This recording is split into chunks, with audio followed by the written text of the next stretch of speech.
Moving on to our next one. Okay, now does anyone else here get jealous about young, successful people? Okay, just me then. Well, our next speaker is really going to do it for you.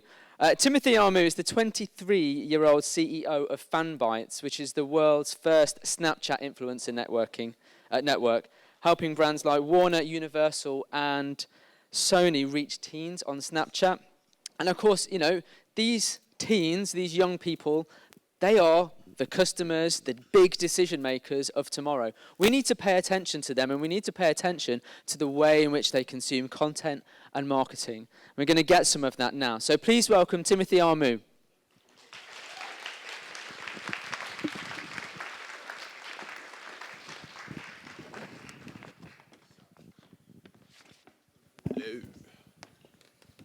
Hello. This picture makes me look really menacing, doesn't it? It's kind of weird. Cool. Hello, how's everyone doing? I think I'm going to swap hands. Dominant hand is this one. Cool, so my name's Timothy Armoo, and I'm going to talk about a bunch of interesting things. Well, I hope they're interesting. I find them super interesting, so my hope is that you guys find it interesting. So today I'm going to talk about what I call advertainment and why it's like the new frontier of millennial engagement. By show of hands, how many of you guys in what you do are targeting audiences sub 25? Cool, okay, good. A good portion of stuff, good stuff. So this should be relatively useful. And this whole idea is going to be predicated on this very simple thing. Rather than disrupting what people are interested in, how do you be what people are interested in? And I think in the world that we live in, where there is so much bombarding of ads everywhere, as a marketer, this is imperative that you understand it.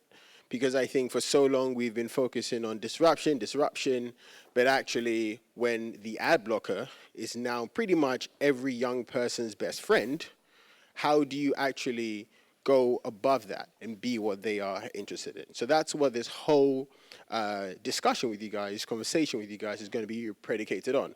But just before that, a bit about me. So you're going to find that I basically put a bunch of memes and GIFs pretty much in this whole presentation. I just feel like as a 23-year-old, it's just kind of what I send to all my friends, and I would just see you guys as my friends, so therefore this is the way I'm going to communicate with you guys. So who am I? So mentioned there, my name's Timothy Armoo. I'm 23, head up Fanbytes. Fanbytes is the third company that I've started. I built and sold a media company about 6 years ago. Started my first company 9 years ago. This picture is actually a picture with my girlfriend said is the better picture of me because I don't have a beard on. She feels like with my current beard, I look really, really ugly. But she's been with me for a year, so, you know, I don't know what it is. But yeah, so I've been heading up Fanbytes. Started it just about 22 months ago. We're now 20 people back in London. My content team told me I should add this because apparently social proof, showing you in Forbes and Evening Standard, is apparently the thing that will make people take you seriously. So there you go.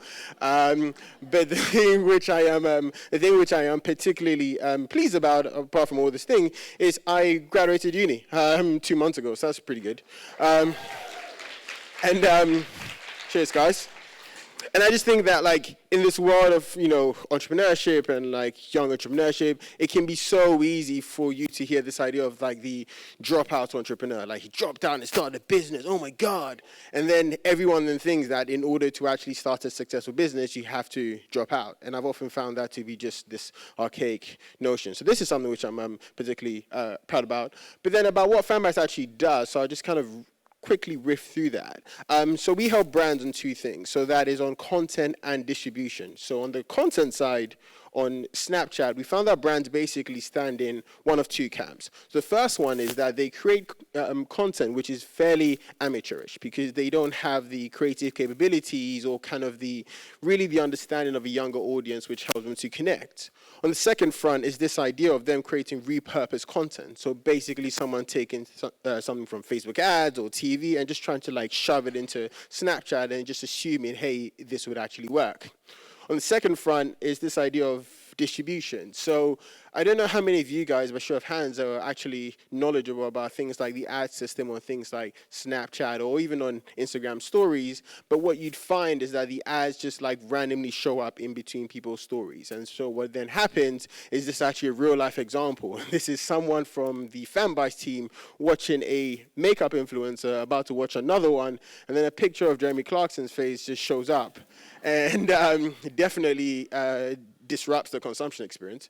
And here you see that, more than 60% of Snapchat users skip the ads on the platform. So as a consequence of these two things, content and distribution, we basically then said for the content side, we're just going to bring in a network of the most engaged and the most creative Snapchat storytellers in the world. We're then going to actually help them to create content which is distributed through the most engaged influencers in the world. And the whole idea that by actually creating content which young people resonate with by young people, and then distributing it through other young people, we end up with something like this, which is kind of the like signature ad format we have.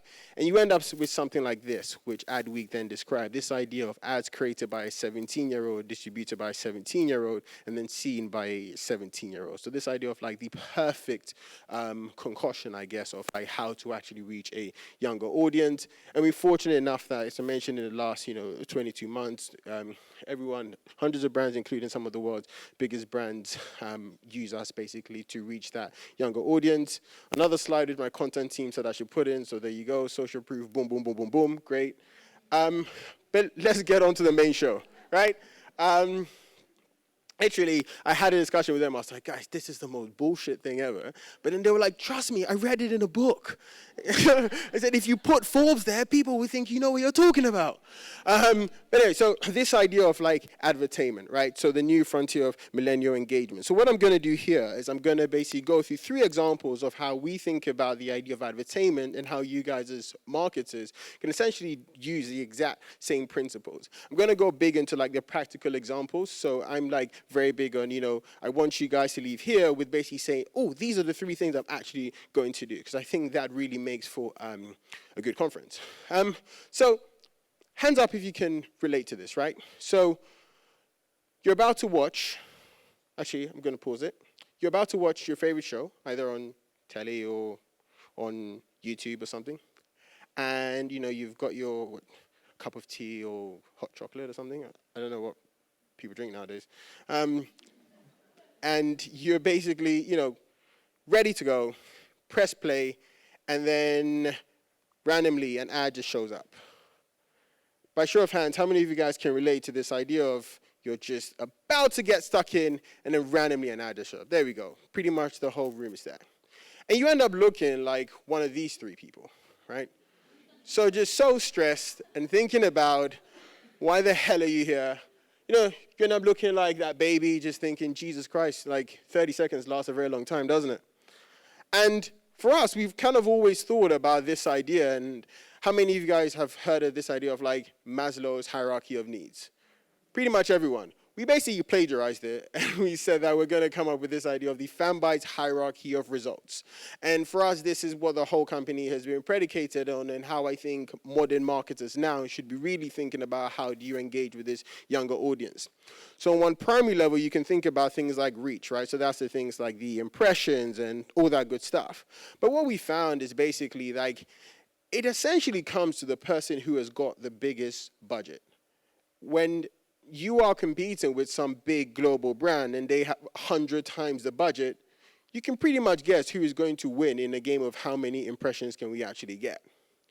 And then you think on a secondary level about this idea of engagement. And engagement, we can think about it of likes, comments, shares, but to some degree, that is a subset of reach. The more people that you reach, the more people that should then kind of like, comment, and share, right? But then we really think about this big idea of advertainment. And this is the idea that, pretty simply, is advertising which actually is infused with entertainment, which touches on one single thing. And that one single thing is the emotion. Because in our thinking is this idea of when you tap into emotion, you actually then are able to create much loyal customers. But more importantly, you stop playing the game of the race to the bottom. If you're able to actually really hone in on this idea of advertainment, you really stop competing with the other bigger brands who are just purely involved in let's get as many eyeballs as possible. And so this whole talk is going to be predicated on this idea of how do you guys do that at scale in a way which makes sense. So rather than just constantly chucking money down Facebook ads or any other like paid social and just playing the game to reach as many impressions as possible, you completely flip the script. So at Fanbytes, we've basically thought about these three ideas which we think surround the idea of advertainment. And the first one is tapping into culture. Number two is obsessing over context. And then number three is this idea of allowing for self-identification. And the rest of this talk is going to be focused on how three brands have actually done that, or how we've helped three brands to actually do that, and how you guys can actually do that as well. That all make sense? Cool, sweet, let's roll. So the first one is this idea of tapping into culture. So one of the things that I'm sure you guys would appreciate is that when it comes to this younger audience, and I'm sure pretty much this applies to kind of a bunch of people here, is the idea that the younger audience, i.e. Gen Z or the millennial audience, are some of the most culturally connected people ever. So they are people who can make shit like this go viral, right? They can make, a guy who's using a knife to chop up a piece of beef, they can make him just go viral. They can make I was going to say they can make Donald Trump look like an idiot, but that's not really hard, is it? Or they can, take memes of Gordon Ramsay and somehow make them quite entertaining. But for so long, what tends to happen is brands solely act in their silos and try and connect with an audience without really understanding the need to actually talk in a language and tap into the culture that they are actually communicating in. So one example of this is this company, YouGov. Pretty much, I'm sure, like, everyone's heard of YouGov. Now, actually, by show of hands, how many people have heard of YouGov? Surely it's just pretty much. Oh, okay. So for those who haven't, YouGov is basically an online market research company. I guess is kind of the best way to explain them. So they are a place where young people, especially, can go and take things like polls, surveys, etc., and they can then get those in the form of consumer insight. So, for example, huge surveys like what do 18 to 25-year-old females think about Brexit, for example, right? What do they think about this? What do they think about that? Then they turn those into actionable insights, which can then be used for things like policy changes, etc. Now, everything I've just explained, YouGov came to us and said, hey, we have a perception problem. People don't think we're cool enough. And like, part of me was like, no shit, Sherlock. It's like, people take surveys, like, whoop-de-doo, right? But they came to us, and I was like, okay, let's have a think of how we can actually make you relevant to a younger generation. And so scratching our heads, and one of the guys in the team came up with this really interesting idea to use this guy. By show of hands, how many of you guys know who this is? This is super interesting. More people knew who this was than YouGov, right? But that's a complete side note. Who wants to shout out who this is? Lil Wayne, excellent. I gave this talk last week, and someone said Whoopi Goldberg. And I realized I was in the wrong room. But essentially, yes, Lil Wayne and Whoopi Goldberg, Jesus Christ. In this, how many of you guys remember, say about 6-7 years ago, Lil Wayne came out with a song called Amili. By show of hands, how many of you guys remember that? Sweet. You just remember everything. That's great. And Amili is basically where he harps on for about 4 minutes, 5 minutes, basically talking about how rich he is and how you're not, how many cars he has and how you don't, how many houses he has and how. It's basically a song which could basically be like, I'm rich, I'm rich, I'm rich, I'm rich, I'm rich. Done. But someone then came up with this interesting idea of, well, if YouGov is a way where you can take surveys and get paid, is it possible to almost like position YouGov as a way whereby if you take enough surveys, you may become as rich as Lil Wayne? A completely like crazy idea, but the reason why this could potentially work was this idea that it was tapping into a culture and was tapping into a song and a moment which really resonated with this younger audience. That song, Amelie, was #1 for several months and literally defined a certain period of a millennial's life. So rather than YouGov just coming and shouting about, hey, we're YouGov, like, use us. This whole idea now of we're actually going to take this cultural moment, we're going to take this cultural artist, this cultural song, which really defines certain people's lives, and then we're going to insert ourselves into that, was the way that they thought they could be able to change their brand perception and really drive some form of engagement. And so using our kind of signature ad format, as I mentioned, it's kind of like this pre-roll, and then we got a 10-second creative made, and then the influencer then urged their audience to go and check it out. I think this is an autoplay, so the next thing should play, but here's an example of how it looked. The next thing didn't play. Do it again. Hey guys, I'm doing this collaboration with a company called YouGov. They want to give you up to £5,000 worth of cash prizes just to answer questions for their survey. Check out the next snap.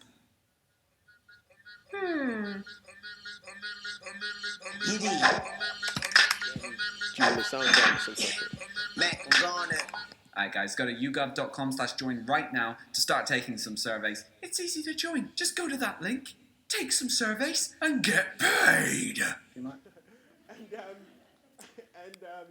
So that was pretty much it. Let's use Lil Wayne. Let's figure out some way in which we can tie our brand into that, and let's see if that would then resonate.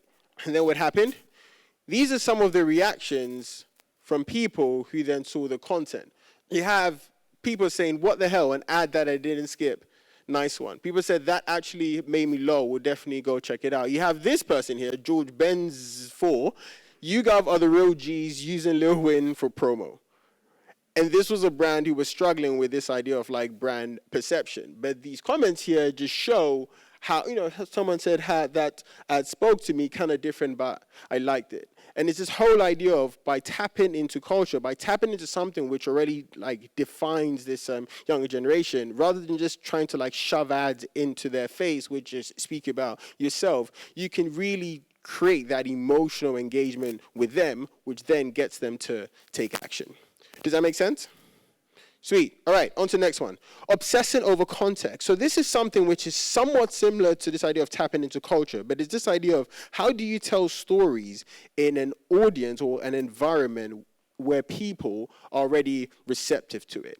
And this is quite different to the idea of just like general marketing, because general marketing, again, is predicated on this idea of like, let's just kind of throw ourselves in different pools, and then hopefully someone in there will then be able to actually pick us up.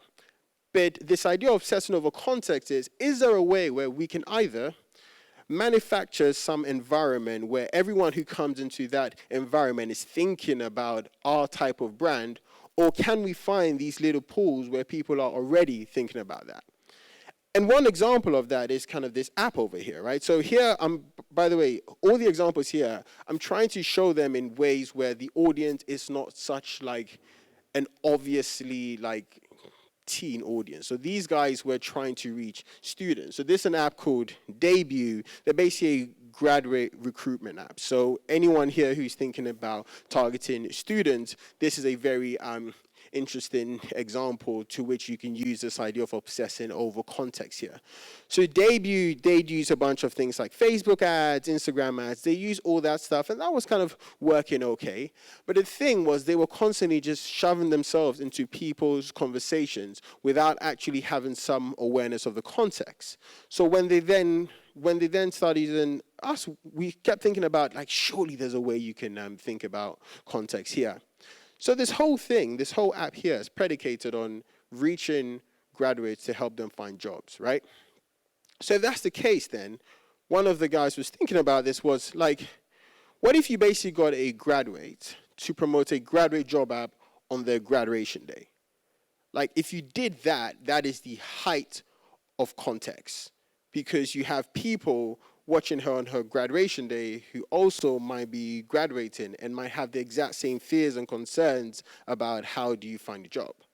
And when someone said that in the team, basically everyone ended up looking like this because we were like, Jesus Christ, that's so clever, but that also might be so hard. But then what we did then was run this little campaign here, and this is an example of how it looked. So you had someone like an influencer like this actually on her graduation day, then actually doing a post with debut. But what you find is also in the middle a really interesting creative, which used the Fresh Prince of Bel-Air creative, because again, that resonated with the audience there. But also the Fresh Prince of Bel-Air creative is the point in the intro where his mum is telling him to basically go and get a job. So you can see how it all fits in. I'm going to show how this is. This is actually a Londoner, so you'd basically be able to tell from her accent she's a Londoner. Obviously, man's just graduated and that, and I found you guys an app that lets you get fast track to internships and graduate schemes. So make sure you lot check out my next snap right now. Let me work it, let me work it, let me work it, let me work it, let me work it, let me work it, let me work it. Fam, when I tell you, you lots can even play games to win your internship, yeah. So make sure you lot swipe up now. I got you lot, swipe up. Yeah, so something as simple as that. But again, graduation day, and even you hear in there she said, I got you lot. Because basically the idea that I know you guys are all basically frantic over what you're going to do after you graduate. I've got you. Debut's got you. This whole idea of then tapping into context.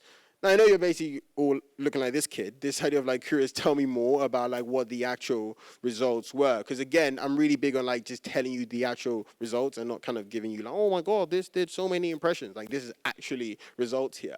And these were basically the stats during that campaign. Oh, go back. It's not going to back. Oh. I think this is dead. It's not going back.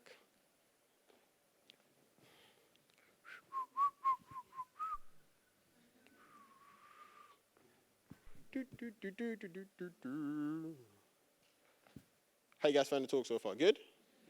Sweet. There we go. Let's go back. These were the results in the campaign. 10.7% click-through rate.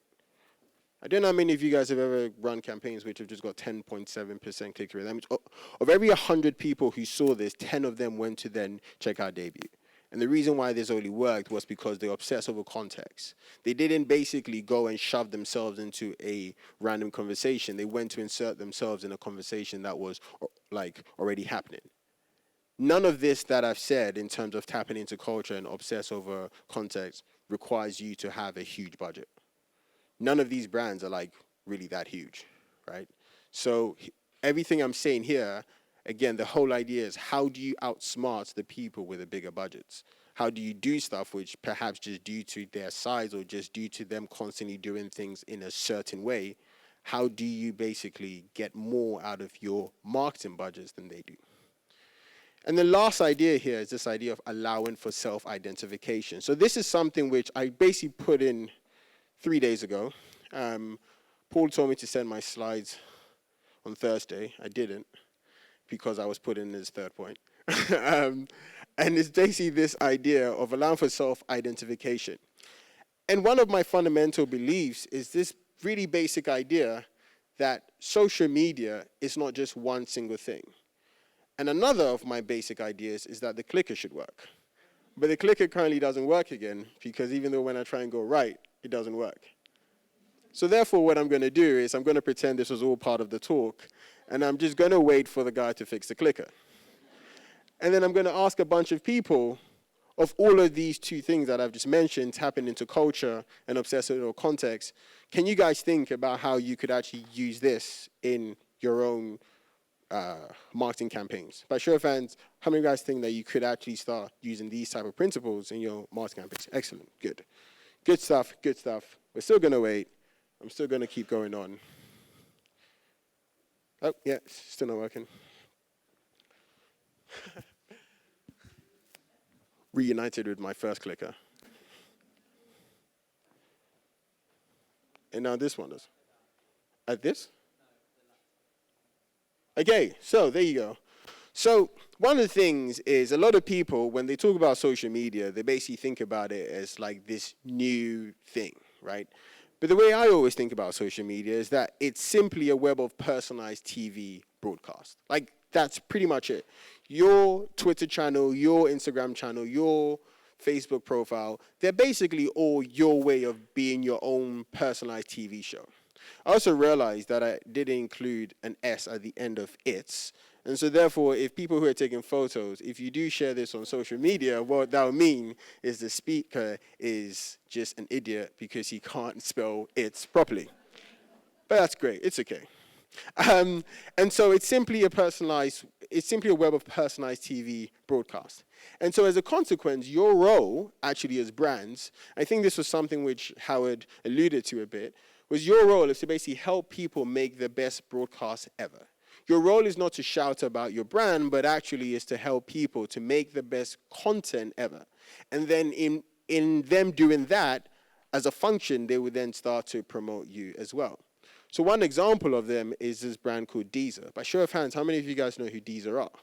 Cool, perfect, cool. So Deezer, music streaming brand. And one of the big things is, let's be honest, in the world of music streaming, Deezer aren't exactly the first or the second. That is definitely a title held by either Spotify or Apple Music. So the thing they were really trying to do here was trying to understand how do we actually become a part of like a young person's day? How do we actually get young people to think about us rather than, again, trying to compete either on price or on quality or on kind of basically the typical functional things as Apple Music and Spotify. So then they decided to use the power of, I think someone had actually spoken about this earlier, they decided to use the power of AR and augmented reality. And one of the things which really kind of distinguishes Deezer with all their competitors is this thing that they have called Flow. It's meant to be this feature which personalizes music according to how you feel and what you're currently doing. And they wanted to make a big deal out of it.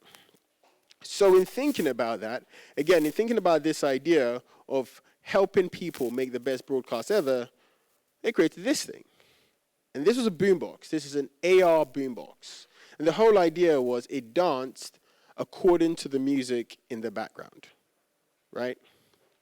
And so the whole idea was, if we just give this to people, maybe they can then kind of put their own music in the background, and that would help them to create their best broadcast on their Snapchat channels or on their Instagram channels. And so that was pretty much it. This was created by a 16-year-old kid on Snapchat and then was just given to people on Snapchat to then use. And one of the really cool things was that people just started using them super organically. People started creating their own videos. People started creating their own show reels. People started basically messing around with it. But in messing around with it, they then started promoting Deezer as well. And again, it goes back to this idea of, helping people make the best broadcast ever. And so what I'd love to do, to leave you guys with this, is I'd like to show you the actual videos. So people created thousands of videos. We took some of the ones that we liked the most. There were several which didn't make the cut. But I'd love to show you some of the videos which people then created.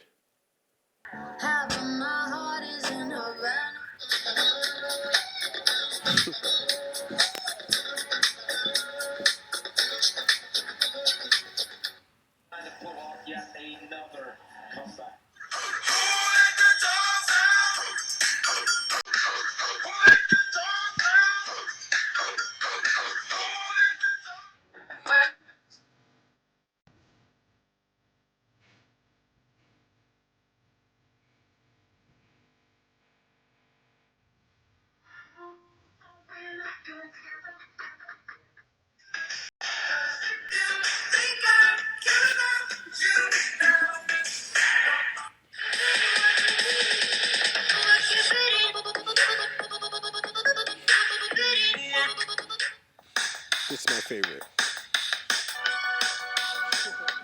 I just find that funny. But right, so you see that people started just taking it, posting it on their channels. But in doing that, on the boombox, there was a big thing which said Deezer, right? So they were actually promoting Deezer, but because they were just kind of creating the best broadcast they possibly could, they didn't mind actually doing that. And within 24 hours, people sharing it with their friends, etc., Deezer ended up getting over a million views on the lens and over 46,000 scans and over 11,000 people sharing it. And this all happened within 24 hours. In fact, that happened so much so that then what happened was a journalist whose daughter was actually using this, then reach out to Deezer, and then wanted to do a whole story about it. And so that then ended up getting a media and campaign magazine. And it all just stemmed from just people just being empowered to create the best broadcast ever. So this is another example of how you can actually do this. And so to summarize, every single thing that I've said here has been predicated on this idea of rather than disrupting what people are interested in, why not be what people are interested in? Nothing I've said here looks incredibly blockbusting and needs a 6-figure budget and needs to go completely crazy. Everything I've said here is just all stuff which brands who aren't seen as like super global have been able to use and been able to win. And finally, if you guys look like this guy, is this a guy, girl? If you guys look like this girl, and you will think, so excited, can't wait, I'm always on email. If you want to email me, tim@fanbase.co.uk. Cool? Sweet.